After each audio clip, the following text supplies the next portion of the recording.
So tell us a little bit about how technology has been a part of your professional life.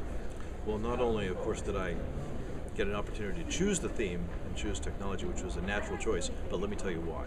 I'll take you all the way back to my first meteorology course back in 1970 at the Naval Academy, where a professor had us buy a pretty expensive textbook.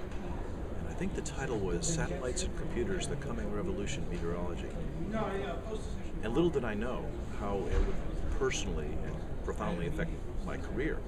Of course, I learned the classic greased pencil and acetate analysis on light tables and hand plotting weather charts and all those things that meteorologists have to have as the core of our profession.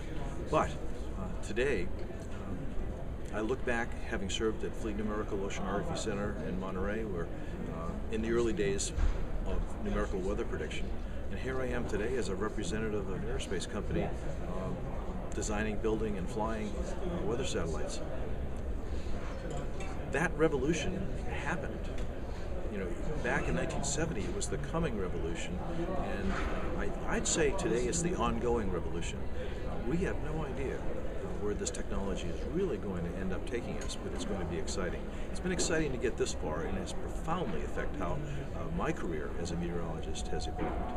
A lot of people think serving in the armed services is a good way to introduce yourself to technology. Even now, I think it's a place where cutting edge technology exists.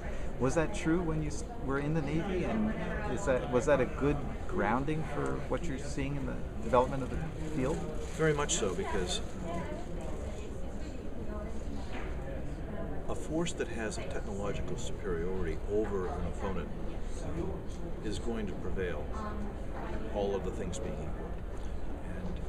And in the field of science, as it supports military operations or as it supports peaceful purposes in society, the technology advantage and the evolution of technology directly applies to the effectiveness of the advancement of science and the application of what science reveals.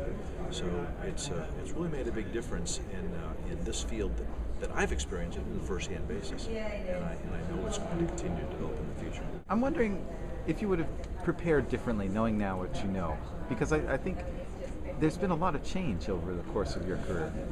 In fact, that's so. What would I have done differently? I certainly reached a crossroad where I could have continued pursuing research science, the mathematics, the physics, and immersed myself in that. But for some reason, and the Navy had a lot to do with that, where I was sent and what I was asked to do by the Navy, I went in a different direction.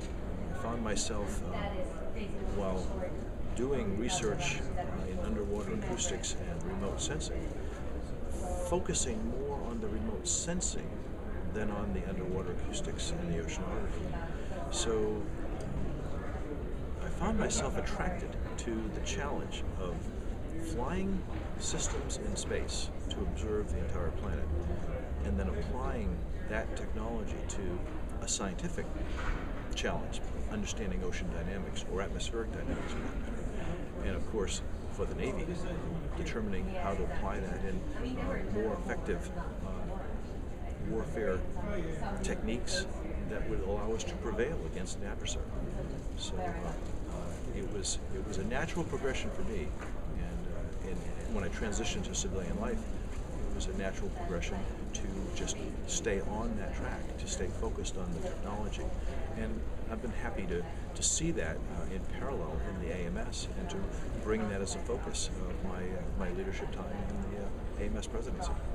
And are there some things you've done in addition to the meeting? Are there things that you've done as president or witnessed as president that are signs that technology is going to play an increasing role in this field? Well, one of the biggest challenges that we've faced during this past year, and we continue to face, is the challenge of understanding climate change. At the same time, we're trying to understand the dynamics of severe weather and societal response to both of these challenges. They're different and they're the same. They're connected and yet they're different. So the technology has allowed us to better these dual problems.